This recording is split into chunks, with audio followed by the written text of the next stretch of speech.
உக்ரைனோட force ஆகிய நாங்கள், அதாவது குறிப்பா எங்களுடைய எஃபிவி ட்ரோன் ஆப்ரேட்டர்ஸ்லாம் இருக்கிறாங்க இல்லையா, அவங்களோட எக்ஸ்பீரியன்ஸ், அவங்களோட டெவலப்மெண்ட் ஸ்கில் எல்லாம் வச்சு டெக்னாலஜி ரீதியா நாங்க ரொம்ப அட்வான்ஸ் ஆயிட்டு இருக்கிறோங்க.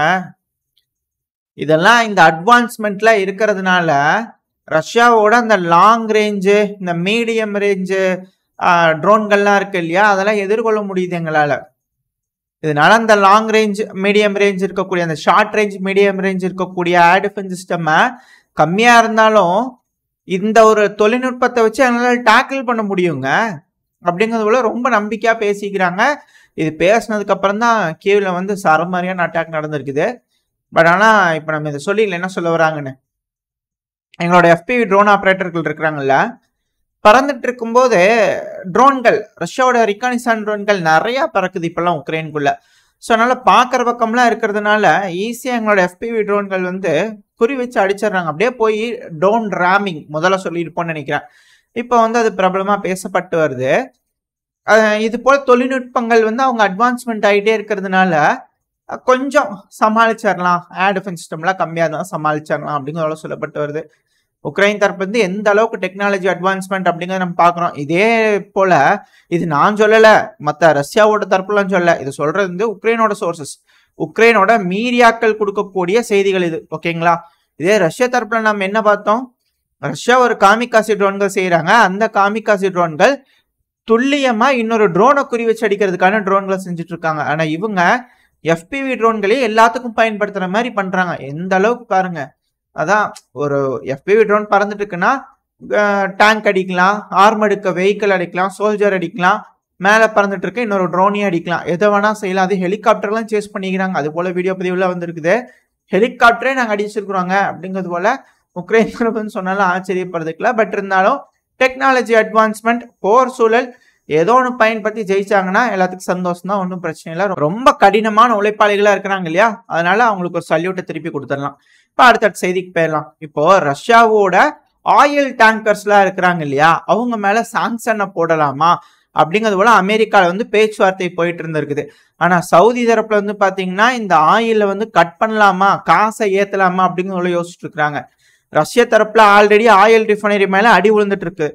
ஸோ இப்படியெல்லாம் இருக்கும் சூழ்நிலையில ஆயில் சிப்பு, ஏன்னா அதுதான் வந்து அதிகமா ரஷ்யாவோட இந்த கண்டெய்னர்ஸ் மேல சாங்ஷன் போடாததுனால தான் ரஷ்யாவோட ஆயில் விலாசமா உலகம் பூரா சப்ளை ஆயிட்டு இருக்குது.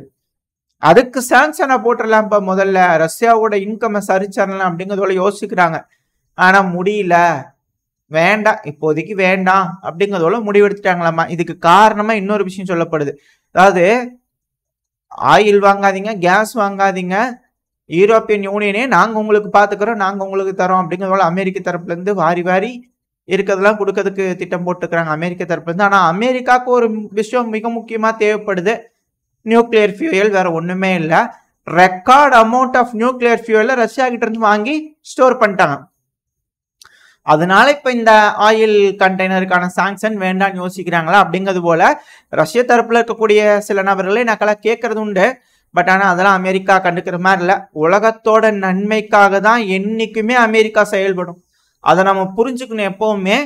ஸோ அதை மனசுல வச்சுட்டு தான் அமெரிக்கா சரி பாவம் போனா போதுன்னு செஞ்சா என்னென்ன பேச்சு பேசுறாங்க பாருங்க. பட் ஆனா அமெரிக்காவுக்கு தேவைப்பட்டிருக்க நியூக்ளியர் ஃபியூயல் வாங்கியிருக்கிறாங்க. எந்த அளவுக்கு அமௌண்ட்டுக்கு வாங்கியிருக்கிறாங்க அப்படின்னா 246 மில்லியன் அமெரிக்க டாலர் அளவுக்கான என்ரிச்டு யுரேனியம் வந்து பாத்தீங்கன்னா ரஷ்யா கிட்ட இருந்து வாங்கியிருக்கிறாங்க. இதுக்கு அவங்க ஒரு காரணம் சொன்னாங்க, அதுதாங்க எந்த அளவுக்கு அவங்க நல்லவங்க, அவங்க போட்டிருக்கிற சட்ட திட்டங்களை எந்த அளவுக்கு மதிக்கிறவங்க அப்படிங்கிறத நம்ம புரிஞ்சுக்கணும்.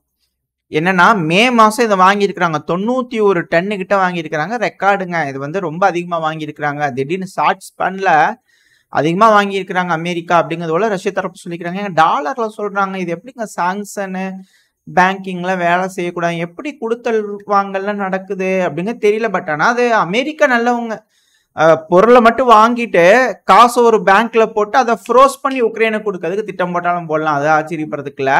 பட் நான் அமெரிக்காவோட விஷயத்துக்கு வரவங்க என்ன சொல்லிக்கிறாங்கன்னா, ஜோ பைடன் அவர்கள் கையெழுத்திட்டு இருக்கிறாரு, ரஷ்யா கிட்ட இருந்து என்ரிச்டு யுரேனியத்தை வாங்கக்கூடாது அப்படிங்கிறது போல கையெழுத்து போட்டுக்கிறாரு இல்லையா. அந்த சட்டம் எப்ப அமலுக்கு வருது, ஆகஸ்ட் மாசம் அமலுக்கு வருது. இவங்க எப்ப வாங்கியிருக்கிறாங்க, மே மாசம் வாங்கிட்டாங்க, மே மாசம் இறுதியிலேயே வாங்கிட்டாங்க. அதாவது ஒரு 2-3 மாசத்துக்கு வேணுங்கிறத ஒன் ஷாட்டா வாங்கி வச்சுக்கியாச்சு.